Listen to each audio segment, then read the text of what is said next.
You're a mum, you're a mum, you're a busy mum. Come listen to the Busy Mum podcast. Life hacks and inspiration for the busy modern mum.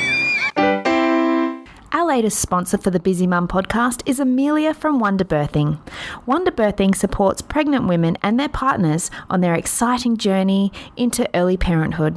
Some of their offerings include birth education courses, including hypnobirthing, relaxation, and birth partner preparation for all those dads out there. Amelia also offers doula support during pregnancy, birth, and postnatal periods. So if you need this, please contact Amelia on 04 98 57 8601 or visit her website at www.wonderbirthing.com.au. Now let's dive into the latest interview on the Busy Mum podcast. Well, Denise, welcome to the Busy Mum podcast. How are you this morning? I'm so good. Thank you so much for having me, Jackie. No worries. I've been trying to get you on the show for a little while now, so I'm so happy that we finally were able to get a spot in your extremely busy calendar. And tell us a little bit about yourself and your business. How did you start your business and why did you start it? I've always wanted to be in business. So for me, I think the last 30 years for me were about figuring out what I wanted to do. And the reason why I say that is because I'm 39 now and I started my first business at the age of 9. Mm-hmm. But I think my entrepreneurial journey has had some ups and downs because, like a lot of people, I went into areas that I thought were a good business idea but not necessarily good for me and my personality. So it took me a while to really honor who I really am. And actually, it's going way back to what I wanted to do as a kid, which I just wanted to motivate people. I wanted to help them. I wanted to inspire them. I just didn't think that that was a job. And luckily, that actually is my job now.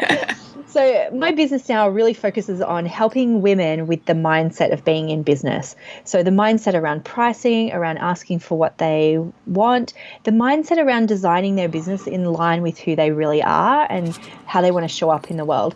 I'm a mindset coach. I'm a mindset mentor, and I do that through books and courses and events.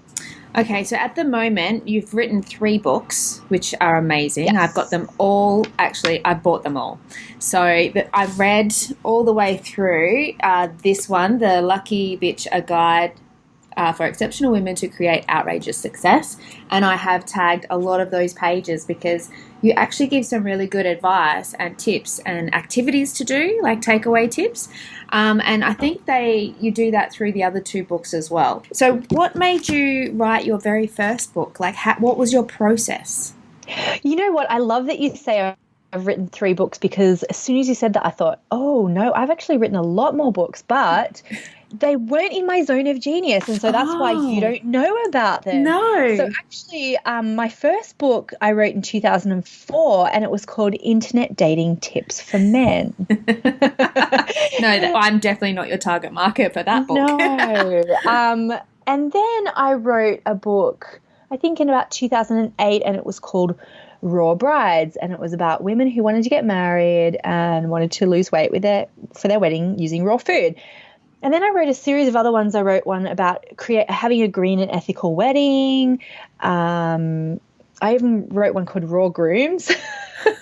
So, yes. Oh, and I've written a book called Get Hitched, Lucky Bitch, and this is about manifesting your soulmate. But again, you can't buy any of those because I realized they weren't in my zone of genius. So I deleted them and you can't find them anywhere. Oh, my goodness. But what's your process for writing a book? Like, you've had a bit of practice, obviously, with those other books that are completely not on my radar. God, it's a really hard question to answer because I actually don't even really consider myself a writer so much because writing is a process I find really difficult. Mm-hmm. The only thing that works for me is having accountability. So for that Lucky Bitch book, mm-hmm. I remember saying to people, my book's coming out on the 7th of September, which is my birthday. Yeah.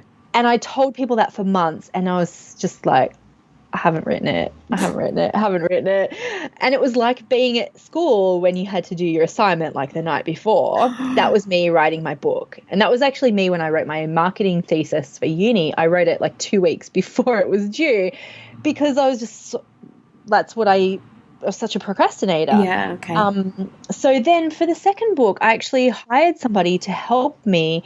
So I had tons of transcripts, tons of things that I'd written, and I kind of gave it all to them, and they put it into, nice, neat order for me. And then I didn't have to start from scratch. Mm-hmm. I could look at that and go, oh, okay, well, I'm going to add some story here and I'm going to change the wording here. That really helped. For Chillpreneur, this book, the latest one. Yes. So I hired a book coach for this book, a lady called Petra Martin, and we met every single week. So we had a call at the start of the week and we would talk about the chapter and what was going to go in it. And then I would have to send her that chapter by Friday. So I had an accountability deadline every single week. Mm-hmm. She would look at it, ask questions. She'd give that back to me by Monday. We met on Tuesday. We had another meeting, and then I had to get another chapter to her by Friday. So we did that for 6 months. Yeah. And that's how I wrote that book. So, wow, that's full on process though. Like, that's commitment, isn't it? It's commitment, but it's accountability. I think that's the only thing that works for me and my personality is full on accountability, because otherwise I procrastinate. Yeah, I've started writing a book on relationships, and I've got to about 20,000 words, and then I just stopped. And I'm like, well, why did I just tell stop? people it's going to be out? I know. Give them a deadline. I'm too scared. Take pre-orders, and then you'll finish it. Yeah, I know I need to do that. But everyone that writes a book, I do ask them, what's your process? How do you do it? And I think you're the second or third person that has actually said that they have like a coach or an accountability partner to help you through it, because it is such a big body of work that that's personal to you as well. And it's sometimes hard to get yourself out there, I believe. So it really is. And I'm actually writing another book at the moment. So I'm writing my 4th book. And the way I'm doing that is that I've hired somebody to interview me, because I don't have time necessarily even to write at the moment. So instead, we meet up once a week on Skype, we record it, and he asks me questions. And what do you think about this? And what do you think about this? And he's going to take all of those transcripts, and again, he's going to clean them up, and then we start. Then I'll have a first draft. But I don't have the energy at the moment to actually write. So there's ways to do everything. Yeah, absolutely. You've got to find your path of least resistance. Absolutely. And what's that book going to be on? Is it on the same kind of wavelength as your other ones? No, it's actually not a business book at all. So let me think if I wanted to. Do you want to say it, and then then you'll have to do it? That's true. So it's a book about the story that I tell in Lucky Bitch about how Mark and I won a honeymoon competition. Absolutely, I love that story. Yes, so it's actually a book about what happened on the honeymoon competition and getting married, all of the different places, and what I learned about myself and what I learned about love and marriage and self-love and all of those things. So it's a little bit different. It's not a business book per se. So it is a little bit different. And because it is a different genre for me, that's why I had to hire somebody who works in that genre. And I'm just such a big, I think it's really important to have a coach, to have accountability, to have a mentor, or to have a mastermind to help you, because otherwise it's really hard to do things, I think, by yourself. It is. No man is an island. No man is an island. And especially women. And another saying is it takes a village to raise a kid as well. So they're kind of on the same wavelength, I reckon. So in your business, what kind of apps do you use and you can't live without?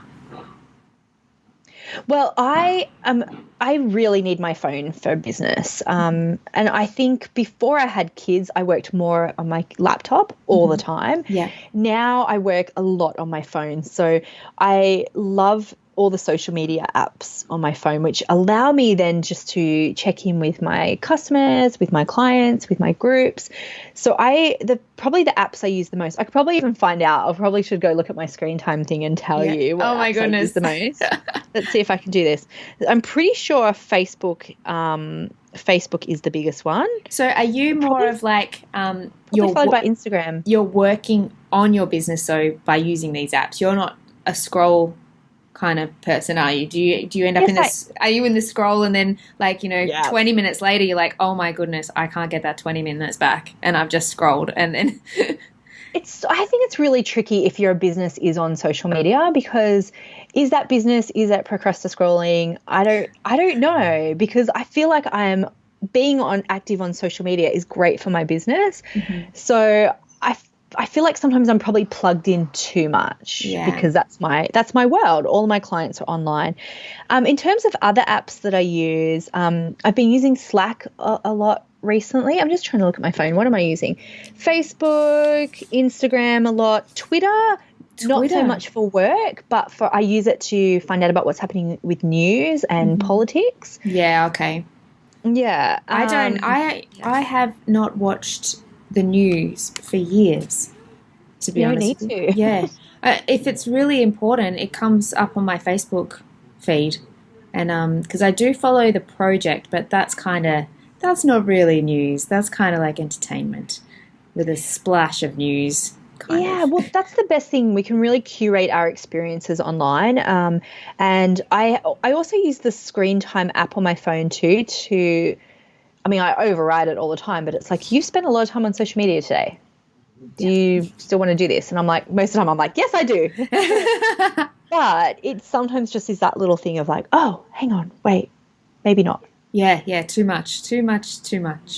I went really heavy into the social media at the beginning of the year, but then I pulled back a bit because I think I just got a little bit worried that I was putting too much of myself out there, and I don't know who's actually consuming the content either. So I think I got a little bit concerned that I'd get people, like, I don't want haters or anything like that, but I suppose it's part and parcel of, like, if you do put yourself out there, you're going to get these people trolling or what have you. So yes and no. So yes, you will get people who don't like what you do, absolutely. Yeah. But you look at someone like Constance Hall, yes, and she talks very openly about the bullying and the online stuff that she gets.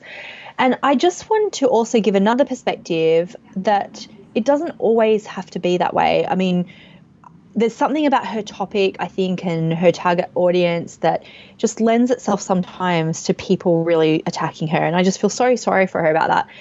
And I also have a very successful business, and I actually don't get a lot of haters. It happens so infrequently. So I don't think that what happens to Constance will happen to everybody. And there's things that you can do to, you can block people, you can delete people. It's totally fine. But I just want to share, I always want to share my perspective of that too, of, well, it hasn't happened to me, so don't think it has to happen to everyone. Yes, I'll get people who don't like my work. That's totally fine. But I actually don't get a lot of haters.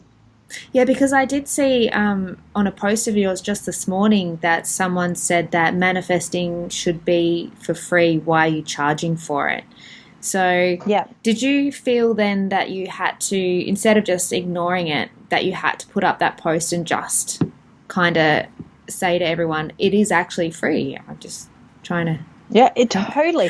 So that's a really great example. And that happened this morning. And I reckon that happens so infrequently. It's so rare that actually happens. And I was sitting thinking about it, and I was thinking about it in the shower, and I thought, I actually do want to address this because, I was thinking, should I respond to her and say, well, it is free, but it's okay for me to charge for my time and expertise too.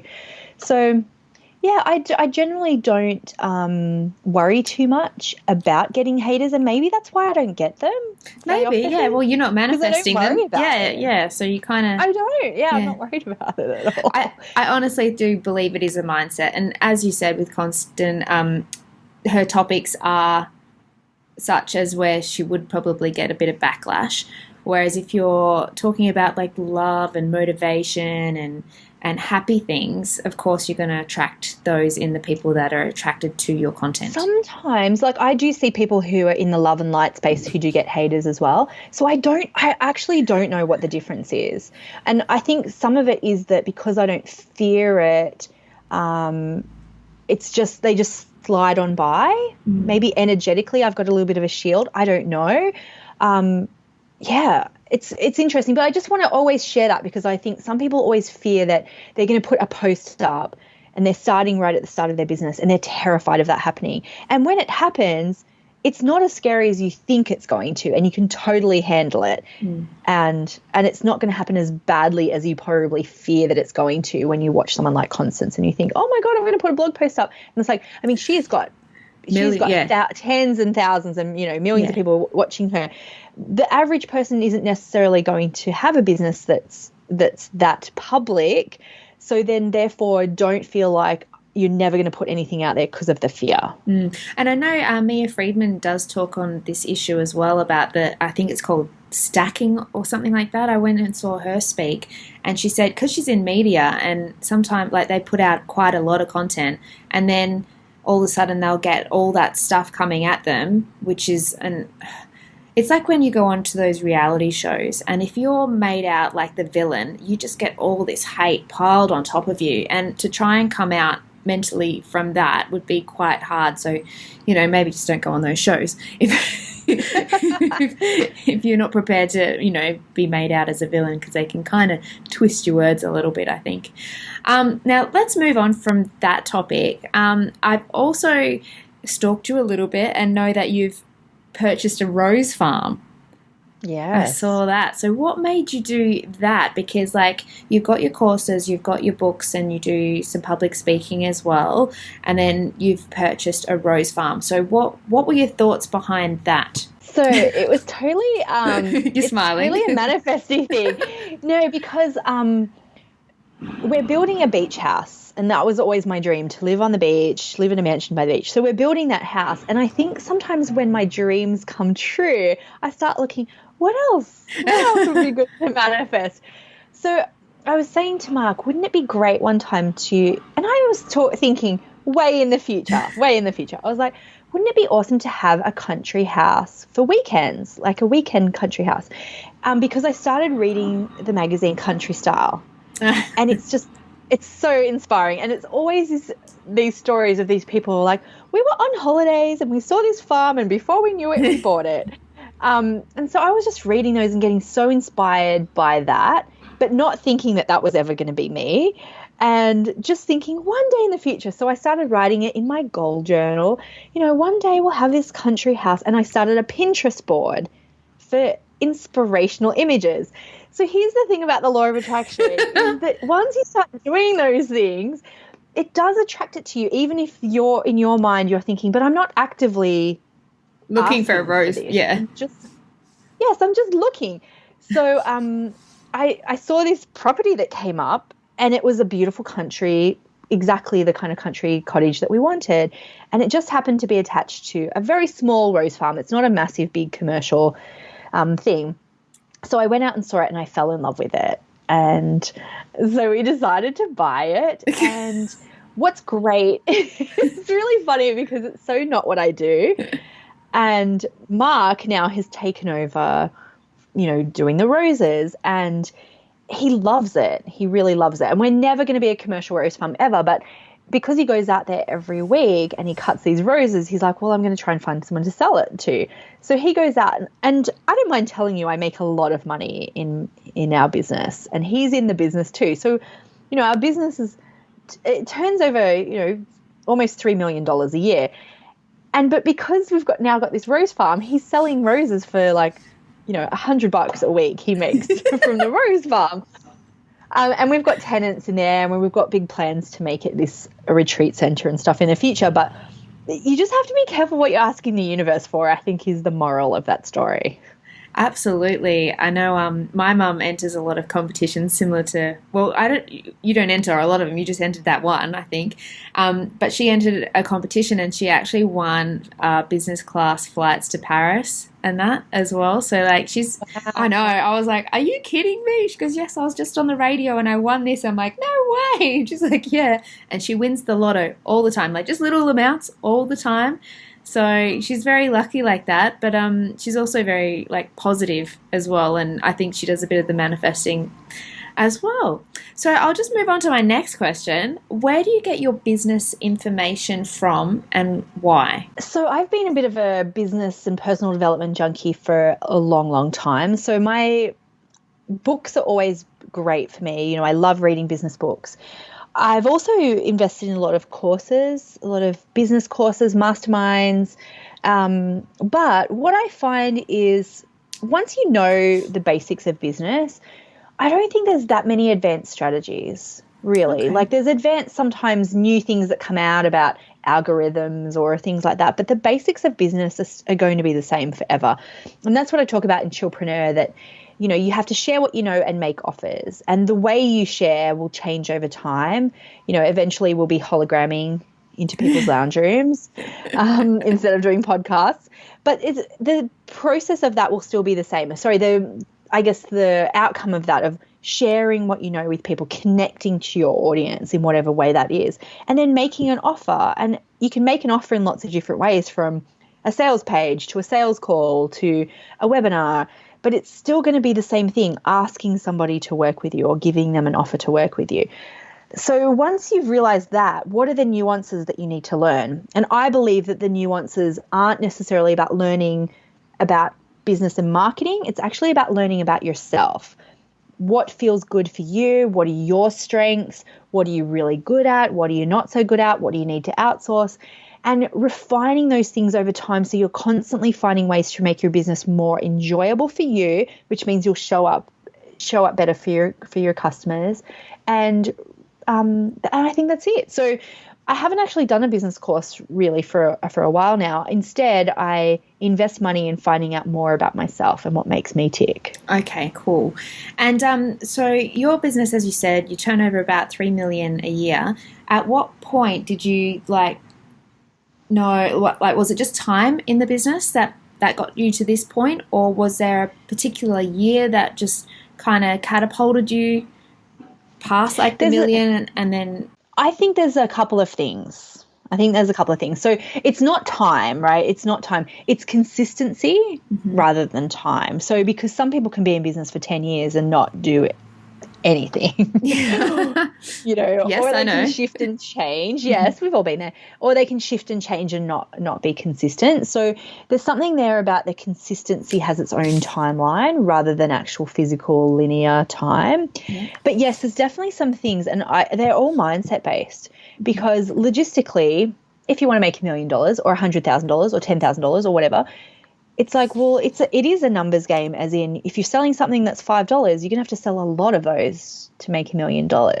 So the numbers are just what they are, but you'll have mindset shifts at every stage of business. So even just to be able to charge in the first place, you're going to have to deal with some mindset issues around your self-worth, about giving yourself permission to charge, about putting a price on your work. And then as you kind of go on in business, you're going to hit new mindset blocks. Of when I hit it took me a while to get to that 6-figure mark, about 1.5 years, right? But what blocked me at that stage was thinking about my family members who earned that much money, and then feeling guilty that I was allowed to earn more but work less than they did. Yeah, okay. So that was a mindset game. When I hit about the $250,000 mark, my mindset problem was, I'm already working so hard. I can't work 4 times harder to make $1 million, which is the wrong math. It doesn't work like that. I actually had to work less to earn more, because I had to outsource. I had to delegate.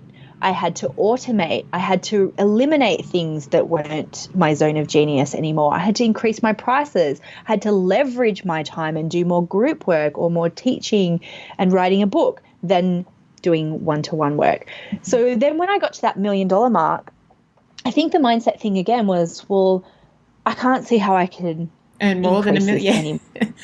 Yes, it's the same work every time. And so then it's like, well, everyone's seen what I have. There's no more people in the world who can do this. Or you start to think, well, there must be an advanced strategy now. Like, what's the $1 million strategy? And it's like, nope, it's the same consistency again and again, share and make offers. And now that I'm at that it's 2.8 million we made last year. It's the same kind of thing. I've been a little bit off my consistency.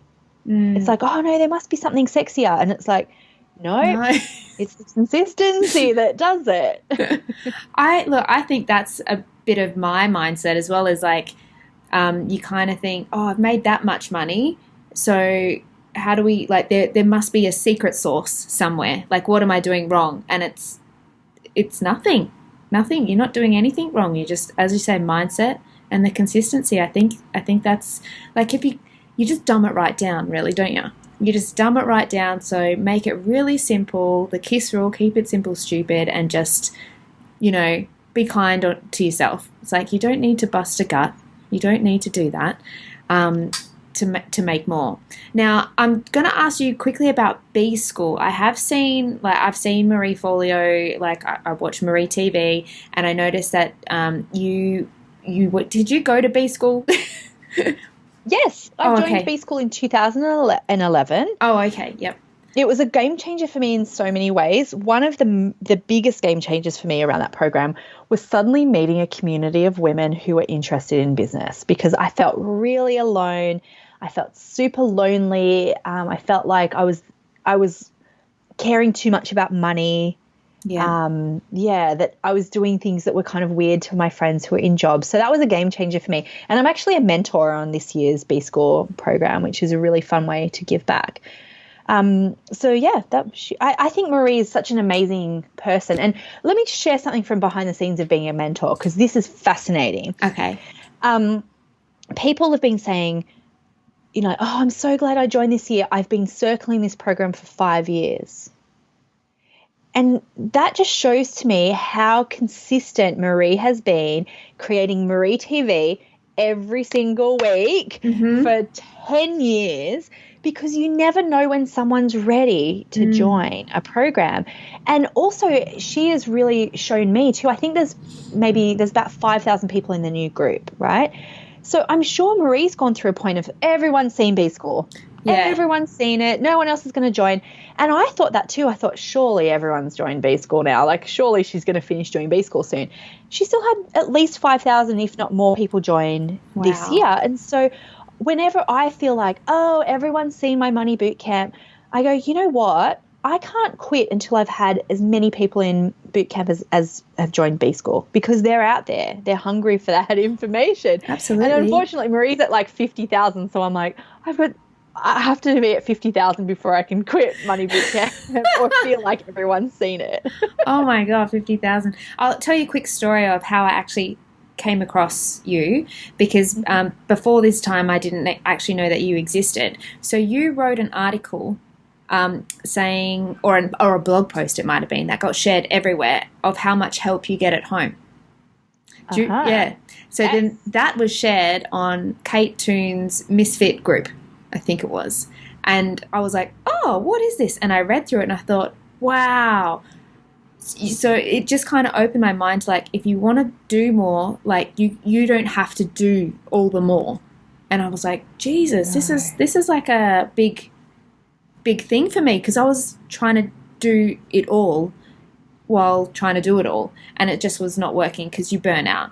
You just burn out. And when I read that article, I was like, that's really good. And then that's how I got onto your books, and that's how I reached out to you to come on to the podcast. So there you go. That's how I found you. That's so great to know. And, in the last couple of years, I think I've done, hundreds of videos and hundreds of blog posts, and not everything resonates with everybody, but that's why you have to do it consistently, because you have no idea what's going to resonate with somebody at the time that they're at. And I wrote that article because so many people were asking, oh, I'm a mom and I don't know how I can do this. And I was like, you don't do it. You don't do it all. Like, what don't you like? Oh, I hate cleaning the toilet. Don't do it. Pay someone to do it. Exactly. Or your toilet gets a little bit dirty for a little while you write your book. Teach the children your book is not going to write to clean the toilet. Exactly. Okay. I have one more. Least resistance. Yeah, I have one more question for you, then I'll let you get on with your day. What is one area of your business you would like to improve, and why, and how do you propose to do it? Oh, that's such a great question. So every time I go to a new stage of business, I feel like I have to tighten up my boundaries a little bit. So I actually want to KonMari my business a bit more. I think I've still got a few blog posts out there that aren't quite what I teach anymore. So I want to go and clean all those things up, because I want it to be really clear how I can help people. It's like, buy my book and join my courses. That's how I can help you. I can't help you with something that I wrote 5 years ago because I was didn't really know who I am. So that's, for me, it's actually not about necessarily expanding. It's actually about refining things Getting a little bit. Laser focus. Yes, definitely. That's what I want to improve. Beautiful. Well, thank you so much, Denise, for being on the podcast today. It's been a pleasure speaking with you, and so many knowledge bombs. My goodness. Thanks so much, Jackie. Thanks for listening to the latest episode of the Busy Mum podcast. Don't forget to let your friends know, and also subscribe to the iTunes channel, and also my socials if you want to see what I'm getting up to. A brand new episode is out every Monday morning, just like clockwork.